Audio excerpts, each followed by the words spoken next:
Okay, so welcome to our LEAP mentor, what are we going to call this? I guess info session. Thank you for all your introductions.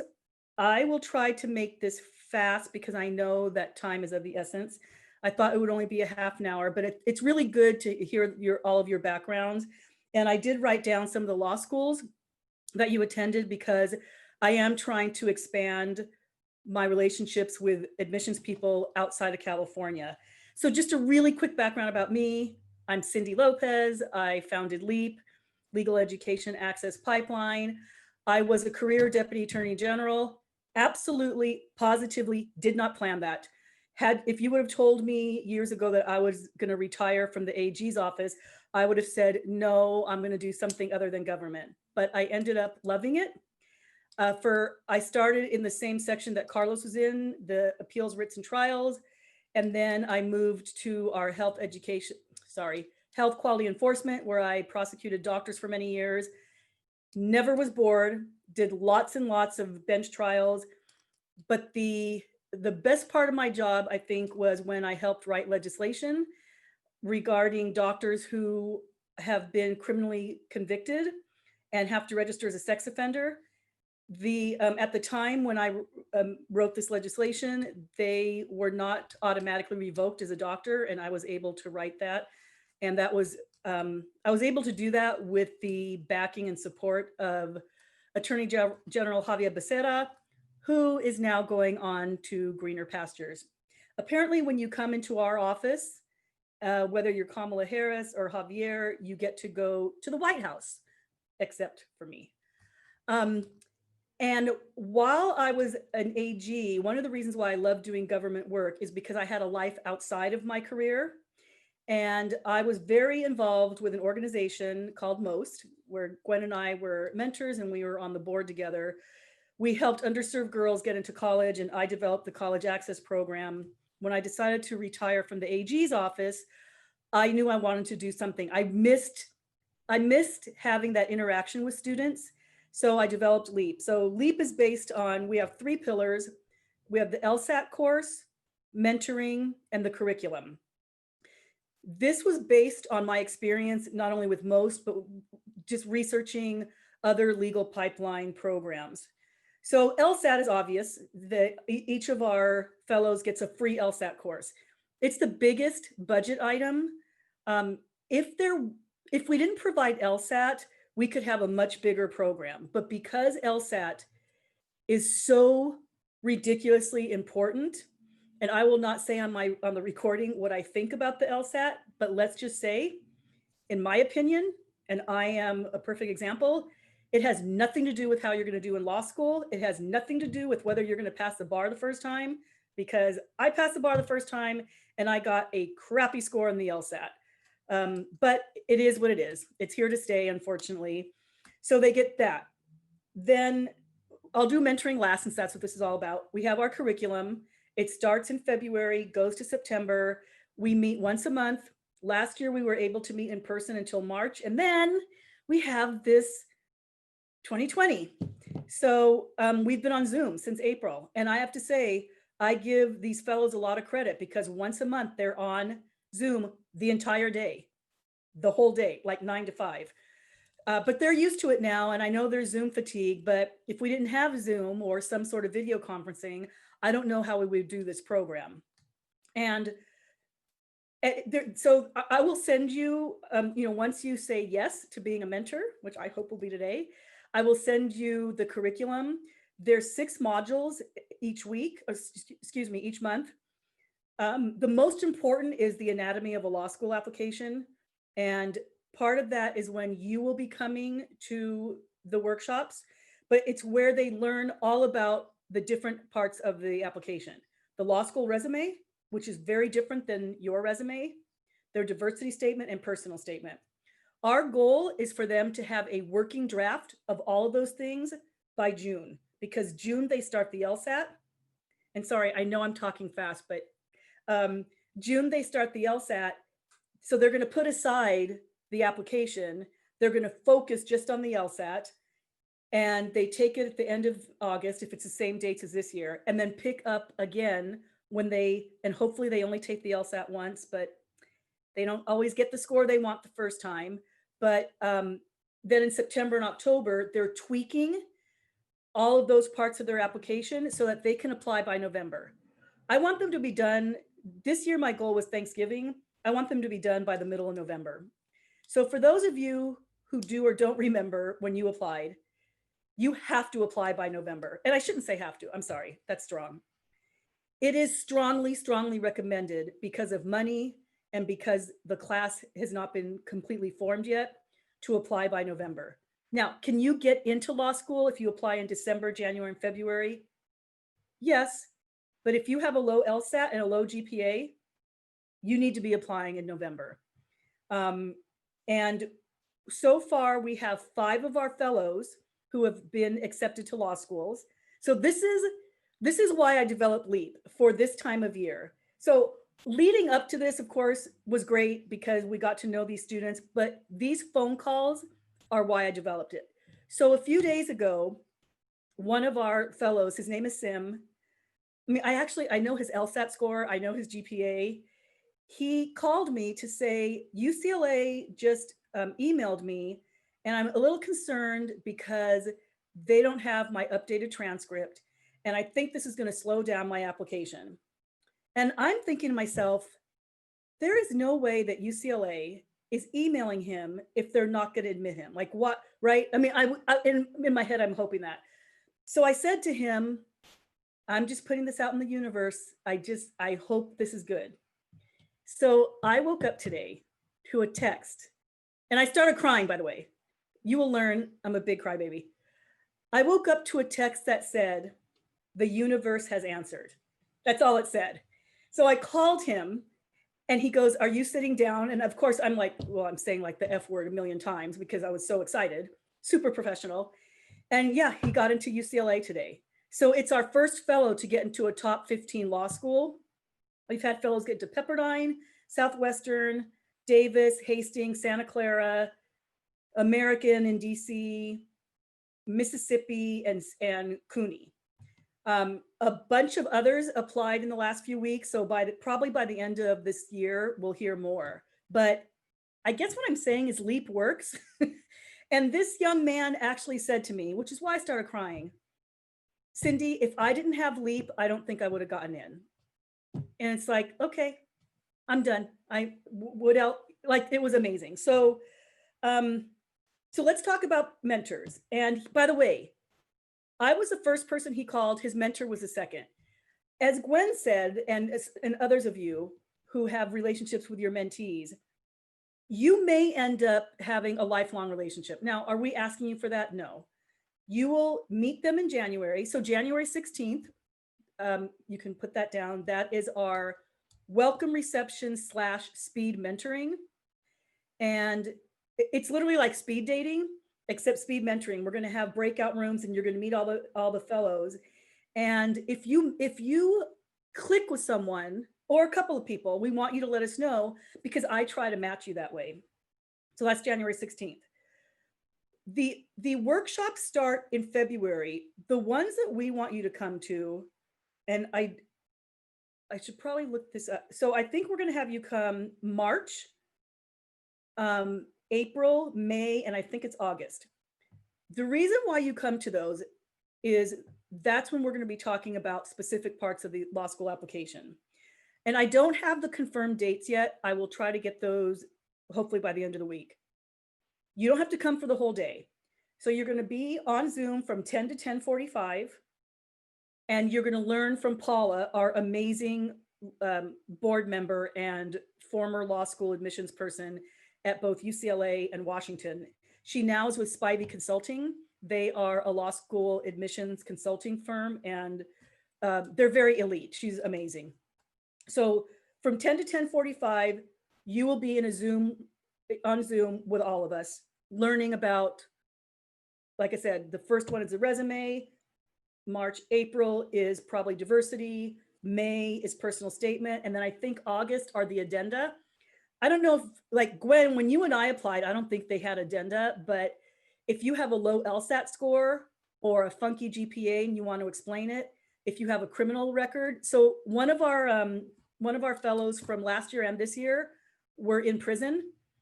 Last year was Ruben, and he was actually exonerated. He was wrongfully convicted.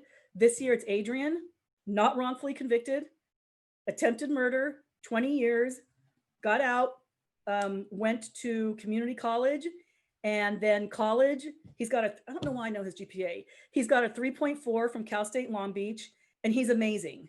And it's so funny as a former prosecutor to now meet these people who have a completely different background than my career, let's just say. But anyway,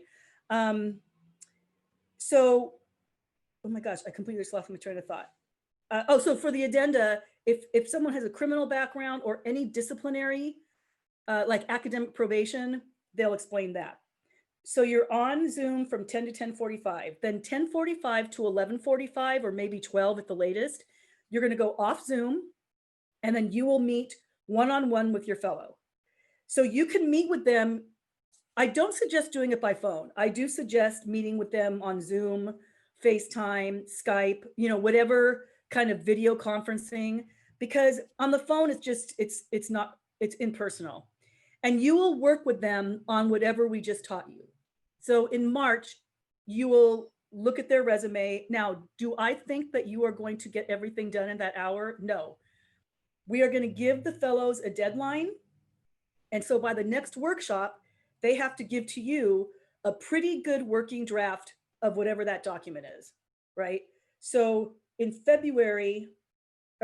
March, you'll work on the resume. By April, they will have a good working draft, and offline, you will work with them. And then same for the next month, does that make sense? So you're going to work with them during the workshop, you're going to go offline, work with them, and then whatever other help they need, because that's not enough time to, especially their personal and diversity statements. And let me just say a little bit about this, although to be honest with this group, I don't really think I need to, because this is a very diverse group and you guys all have a lot of mentoring experience. Like the background I just told you about Adrian, right? He was in prison. You're going to read personal statements that are pretty intense. And of course, we can't be, Judge Judy. That's my phrase I say when people are all judgy. And in fact, we might have training just on dealing with a demographic. So these are, in fact, I didn't tell you the demographic, sorry. So these students identify one of four ways, or two or three or four on their application. First generation, and we mean first generation college. So that means their parents didn't go to college. Actually, how many of you are first generation college? So Andres, Jacqueline, okay, Laura, okay. So first generation college, student of color, LGBTQ plus, low SES, low socioeconomic status. Some of them have a fifth. So DACA, we have quite a few DACA students. Undocumented, so right, there's a difference between DACA and undocumented. We have former foster youth. We have a couple of parents. So there's kind of that fifth diversity factor. So they have, a lot of them just have a lot of drama in their backgrounds. And so you're going to be reading, reading personal statements where you may or may not be able to relate to them. And in terms of age, they are either juniors in college, seniors in college, or college grads. For the college grads, most are recent, within the last 4 years. Adrian, the one who's in prison for 20 years, he's in his 40s. I think we have a mom in her 40s. I think they're probably on the older end. Yeah, so that's the demographics. So you're going to help them with their application, but the other part that you're going to help them with, which is very fun, is the moot court competition. So I was on the moot court team at Loyola. And then of course I went to the appellate division of the AG's office and did appellate arguments for 7 years. So Carlos is like me. We had published decisions when most of our friends still to this day don't. So that's pretty exciting. But I think it's really important, even if someone doesn't think they're going to be a litigator or go to court, you need to learn how to think on your feet, even for law school, right? They don't know this yet. They'll find out. So we had it was really more a pretrial motion. It was a criminal case. In fact, I got it from the Constitutional Rights Foundation. I was a mock trial coach for many years. It was a criminal problem. We'll probably use it this year. I assigned 2 fellows to, so it's a team of 2. So you will be working with your fellow and another fellow and mentor to prepare them. So it's 2 prosecutors against 2 defense. Because I've been around a long time and have maintained great relationships, we have real judges who do this, who are the judges. I'm not having a lawyer be the judge. I want real judges. So Justice Wilhite from he's an appellate justice, and I worked with him for many years, a long time ago. He was a judge. Justice Nora Manella. See, I know, Carlos, you're smiling because you know who these people are. Justice Moreno, yeah, badass, former California Supreme Court Justice, former ambassador to Belize, currently on the MOST board. LEAP, gotta stop saying most. And who was the 4th one? Judge Tapia, who is currently on the Superior Court. He's also on our board. We did it on Zoom. We did it as close to a real pretrial as we could. The judges asked them lots of questions, and it was a really good experience. It will be at the end of the fellowship in September. They will have a chance. This year, we're doing a little different.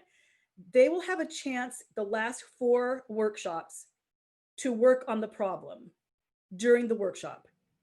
We may or may not ask the mentors to attend those because I am trying to be as mindful of your time as possible.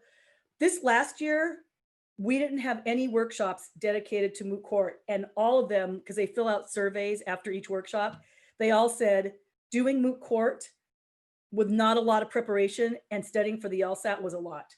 So they will take the Lsat at the end of August. This moot court competition is probably 3 weeks later, but they will have gotten a lot more practice during the workshops than they did last year. So you're helping them with their application, and you're helping them with moot court. And of course, anything else that, that comes up. I know that sounds like a lot, but Steve, I don't know if Angela thought it was overwhelming. No, I don't think she did. But I know that she really enjoyed it. And we actually, before it became illegal, we had 2 of the mentees in our backyard, with another mentor, with Angela. And so they did get to meet in person once during this time, but I know she really enjoyed it. Yeah, so I don't think she would say that it was overwhelming. Okay, I then Of illegally course, had. she's retired and had, Right. So right. that helps that she has a lot more time. Right. So I'm illegally having people over this Sunday for my birthday. Lovely time of year to have your birthday right at Christmas. No one remembers your birthday. Okay, so I know that was a lot of information, but I wanted to make sure I covered everything. Let me just look on here. So are there any questions about any of this? I'm sure there must be. It's a room full of lawyers. There's got to be. Yeah, I have an admission and question. So everything was great until you mentioned the moot court competition. I pride myself, no, not really pride myself, but when I left the Attorney General's office because I couldn't litigate. And I haven't been to court in 25 years as a lawyer before I retired. And that was perfectly fine and great with me. And in fact, I almost left the law until I realized there were other things you could do other than go to court, and you weren't a failure if you weren't a litigator. Had a great career for 25 years and never stepped inside a courtroom. So I don't feel very confident about mentoring someone in a moot court pretrial motion. That's a great question. We had other attorneys who are mentors who had not gone to court. I will make sure, Steve, to pair you probably with a DA or a public defender, someone or a litigator in big law. So remind me of that, because we have plenty of people who have been to court and like court, so no worries. And I think for one of these workshops, and maybe we should actually should invite the mentors to this, we'll probably have a simulated moot court just so everyone can see what that looks like. So no worries. Great. That's a good question. Okay. Any other questions? I cannot believe there's no other question. Does this sound too much? Well, it's not. You're not gonna say too little, but does it sound overwhelming or doable? So for me, Cindy, I'm still going to be thinking about this. I've been retired, as you know, for 10 years. That's a long time being out of the legal profession. Mm. And at some point, I made a decision that I'm done practicing law. I wanted to do other things. So this sounds a lot. It's going to be bringing my legal mind back, which I'm not sure if I want to do that or not at this point of my retired life. The mentoring I've done with the girls in College Access, I loved, and I think this is very valuable, but I still need to give it some thought. Like Steve, I haven't done, I did litigation in my career, but that's just so long ago now that I'm not sure how valuable I would be doing the moot court part either. Well, but I might, you know. Right. The moot court part is the least important. The first part, helping them with their resume, their personal statement, diversity statement. Gwen, you did that because you were a writer. You helped write articles for that you already know how to do, but you also are going to get training, which I didn't mention. We don't have a date, but sometime on a weekday night in February, we're going to have mentor training, and Paul is going to come in and talk a little bit about the different aspects of the application. But during those workshops, Paula not only does really good teaching, but she has PowerPoints that you will have ahead of time that talk about how to do a law school resume, how to do a personal statement, how to do a diversity statement. I mean, we're not going to let you go out in the cold and just try to figure this out. So more of the mentoring is not legal. The moot court part is, and again, Gwen, with you, we could pair you with someone who is a litigator or, like I said, a DA or public defender, so that they can take more of the role in working with the fellows. But I mean, I get what you're saying, but I will tell you, it's so rewarding, especially now. I mean, a year from now, if once you become a mentor, you're going to be getting these emails and phone calls from your mentee saying, I just got into whatever law school. And it doesn't even matter what law school, whether it was their dream law school or not. The fact is, every single one of these is a first gen. I mean, I'm a first gen lawyer. Every one of these students, not one person in their family has gone to law school. And for most of them, no one has gone to college. I mean, I don't want to be overly dramatic. This is huge. I mean, we are changing, our tagline is changing the face of the legal profession. We're literally doing that. And again, if I had more funding, I would do it on a bigger scale. But your role is so important. And I can tell you that these fellows absolutely appreciate the time that you put in. By the way, the other thing I didn't mention, they each get a law student mentor. So I'm going to be honest, you're the more important mentor. The law student mentor is there for moral support. That person has just gone through what they're going through. Sometimes our fellows will give their personal statement to their law student mentor, and I'm like, no, they got into law school. So what? That doesn't mean that they know how to do this. So I discourage that a lot. I just want you to be looking at it. I don't want there to be a whole bunch of people looking at these statements. But they do get these two mentors, which, by the way, no other fellows program does, none.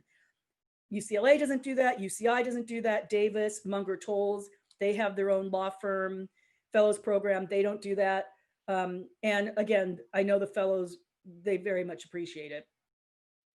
One more question. So how many fellows will there be in this particular class or cadre or however you call it? Great. I call it a cohort. Great question. Cohort. Okay.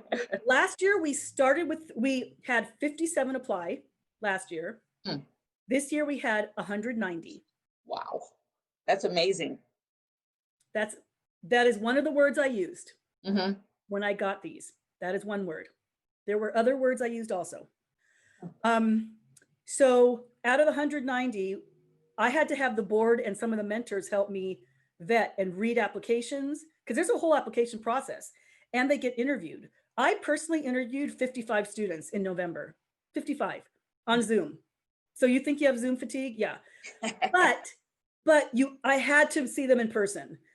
All of you have I know been in situations where you read an application and then you meet them in person and they either are better in person or you go, oh my gosh, I'm so glad, I met them in person. So anyway, so last year we had 33. We lost 2 to attrition, which is not bad. So 31. This year I chose 38. So it's 5 more than last year. However, I might be getting funding from a foundation and they want to fund 10 more. So it might be 48. And to be honest, that sounds daunting to me, but which is why I need more mentors, because I do promise every fellow will get a mentor, an attorney mentor. For some of the law firms, I have law firm partners, like I'm thinking Mofo and Reed Smith, Cooley just came on. Sometimes we will pair 2 big law mentors to one fellow, but we're not doing that with you. You will be one-on-one, unless actually, I shouldn't say that. If you feel more comfortable being paired with someone, like Gwen, and you were just saying, and Steve, you're having these thoughts about Moot Court. If you feel more comfortable and you want to be paired with another mentor, I can do that. But the idea is, I'm hoping for most of you, you'll just be one-on-one if that's what you would like. Steve? If we have a couple of ideas about other potential mentors, we talk to you first before asking them if they're interested. Yes. Okay. I'll contact you. Okay. And I'm recording this so that I can now, we have a YouTube channel. This is so bizarre that I'm doing this.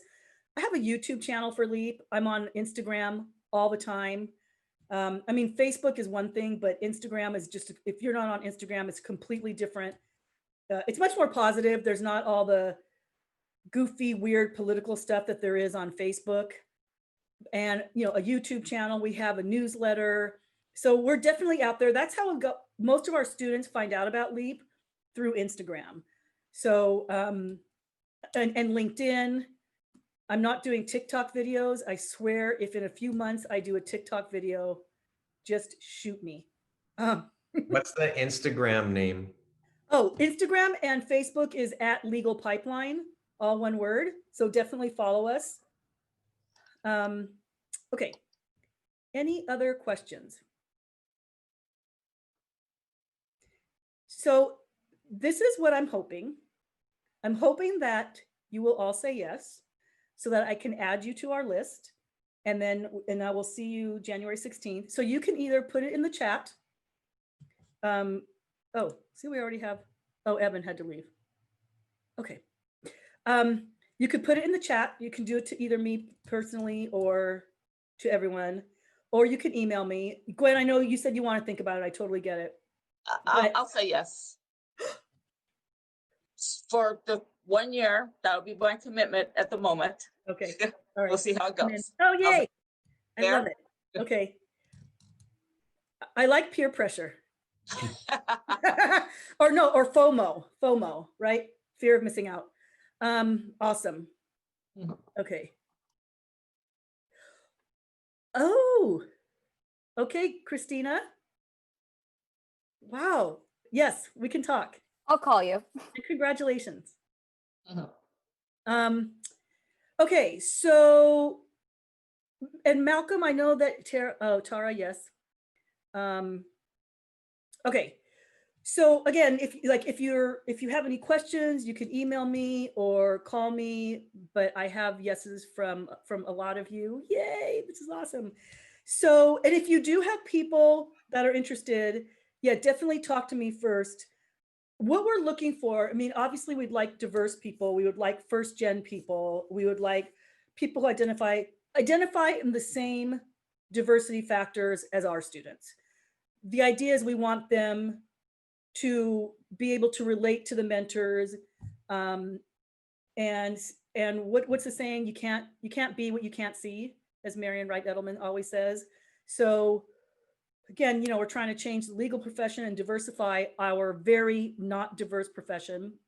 I mean, Tara and Carlos and Gwen and I think, and Steve, we were all in government, which is much more diverse than most, and it's still not diverse enough. So, okay, I've done my political statement. So I am going to, first of all, don't go anywhere. Thank you so much for coming.